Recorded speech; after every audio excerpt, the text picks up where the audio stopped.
Hey guys, hope everybody's doing well. I'm going with a different kind of post today. I decided I wanted to kind of offload some thoughts as well as introduce myself. I don't think I really did that before. This is going to be a lot of stream of consciousness, run-on sentences, etc. So consider this sort of a vlog, and apologies in advance. If you decide to keep watching, thank you, and if not, thanks for clicking. So this month marked 2 years since I started posting on YouTube, and reflecting over it all, it feels strange and a little crazy that I've been at it for so long. In the grand scheme of things, it's a short period of time, but a lot has changed in the 2 years. It was hard posting that first video knowing that there are a ton of pianists on YouTube already who are light years ahead of me. I mean, why would anybody care to listen to me, right? And everyone likes people who are not just good, but incredible at what they do. Whether it's singing, dancing, gaming, archery, high jump, whatever it is, people like to watch the best of the best, that top 0.1% who make no mistakes. I make a lot of mistakes. And I think the subscriber count reflects that. Which, by the way, I really do appreciate those who have subscribed, because it really gets me excited every time I see that number go up. I also want to acknowledge several people who have made conversation with me over the past few weeks and months. I'm not going to put you on the spot, but just know that I'm very grateful for your advice and support. But yeah, I admit I started off wanting to amass a huge following and have some kind of public recognition, but quickly realized that wasn't going to happen. So now I accept that fact and just do it because it gives me accountability to learn and improve. I also hope that it'll inspire others with the knowledge that things build up over time if you work on it little by little. It's like exercising.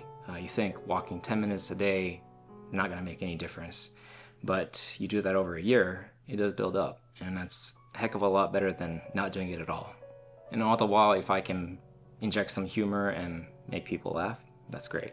Anyway, enough about that. Looking back to July 2023, I was about a year back into practicing and was reviewing old pieces and had also been working on some new pieces.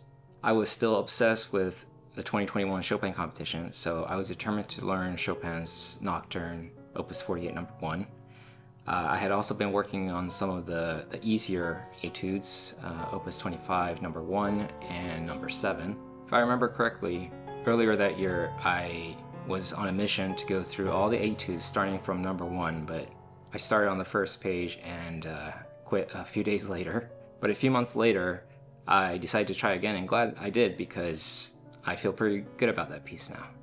I need to do etude No. 2, but perhaps I'll finish Hamelin's etude first. As for old pieces, I was reviewing the Prelude and Clair de Lune from Debussy's Suite Bergamasque, as those pieces were really the only ones I could play from memory. I could play some parts of the Passionata, hence my first two shorts or the ending of the first movement. Ever since I was a kid, I loved the big finales of all the grand pieces. I suppose everybody does, but I was obsessed with playing the ending. I may have mentioned in a previous video that the old Clavinova had a recording unit, and I could record multiple tracks on it and change the tempo. So I would record the right hand on one track, the left hand on the another track, layer them together, speed it up, and got the final output, which turned out to be, pretty satisfying, and that was a lot of fun for a 10-year-old. Anyway, looking back at my first videos, the quality of my playing and technique definitely looks underdeveloped. I don't know, maybe it's still the same, but it seems like it's a lot better now, and I sure hope it is. What else was going on 2 years ago? I was playing tennis, now I'm playing pickleball. Before you poo-poo on that, I have to say, it's still fun and a good way to work up a sweat. The learning curve is much lower, everyone can have fun, and it doesn't seem as cutthroat as tennis. My kids have also grown a lot in the last 2 years. It's all a blur, but looking back at all these old photos that keep popping up on my phone, the growth is palpable and bittersweet. The days are long, but the years are short. Now, I haven't really explained my piano history yet. I began when I was about 4 years old, and with my mom as my teacher. I picked it up pretty quickly, but hated working on piano exercises. I just wanted to play the pieces that I liked, and that that has stuck with me into adulthood. At 6, I moved to the States from Japan and continued with piano. During middle and high school, I had different piano teachers, and it was understood that I would not be going into music or piano as a profession. So they allowed me to play the pieces that I wanted to play. I entered a few competitions starting in middle school, placed in a few at the state level. My last competition was when I was 16 years old, where I played the first movement of Rachmaninoff's Second Piano Concerto, but I did not place.